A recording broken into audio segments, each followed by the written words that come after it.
morality, and values in the major religions. Welcome to the third episode of our series on Islamic thought and comparative religion. In the previous two episodes, we discussed the concept of God and the purpose of life, and how Islam offers coherent answers that align with reason and human nature. Today, we turn to another vital topic, morality and values. What determines right and wrong? Are morals relative, or is there an absolute standard? We will compare the moral perspectives of major religions, exploring how each worldview explains the moral order and how this connects to the innate human need for justice and the rational evidence for a divine moral source. Let's begin. Atheism. In atheism, there is no God to define morality. Values depend on human judgment. Some atheists adopt secular ethics, such as humanism, which holds that morality arises from reason and human experience. For example, philosopher Peter Singer argues that morality should be based on reducing pain and increasing happiness. But this approach raises questions. Who defines what counts as pain or happiness? If morality is relative, why do we instinctively feel that some actions, like injustice, are absolutely wrong? Without a divine source, it is difficult to explain humanity's deep sense of justice, and this can lead to moral chaos.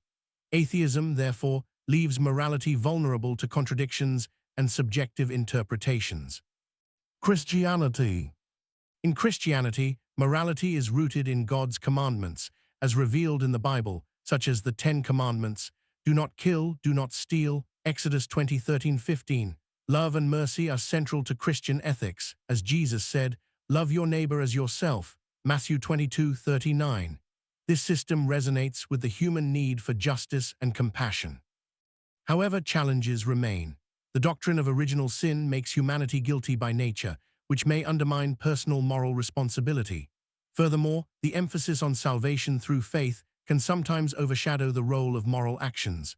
This raises a question of justice. Is faith alone sufficient, regardless of deeds?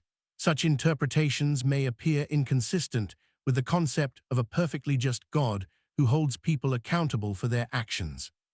Hinduism.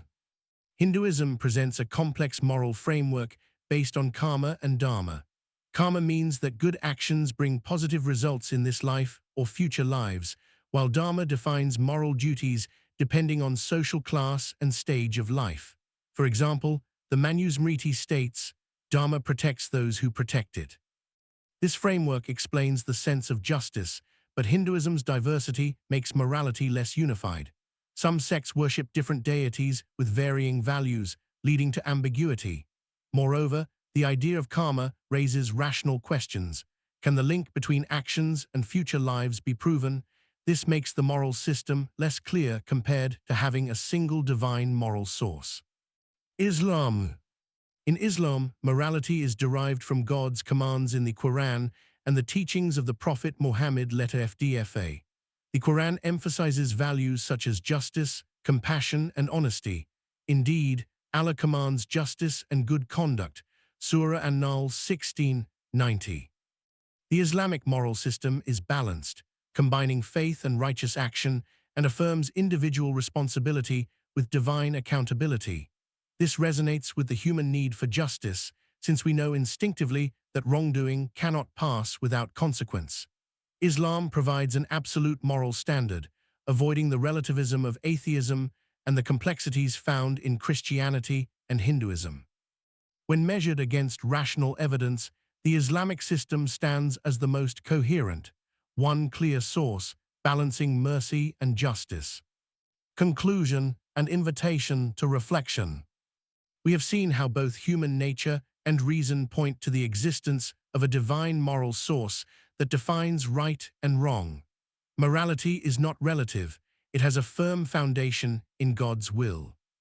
I invite you to reflect on this evidence with an open heart and to explore the Quran, which says, "So direct your face toward the religion, inclining to truth, the nature of Allah upon which He has created the people."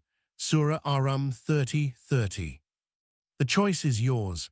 Will you follow the innate nature that calls to justice and truth, or remain in confusion? We ask God to guide every sincere seeker of the truth. Thank you for watching, and we look forward to seeing you in the next episode.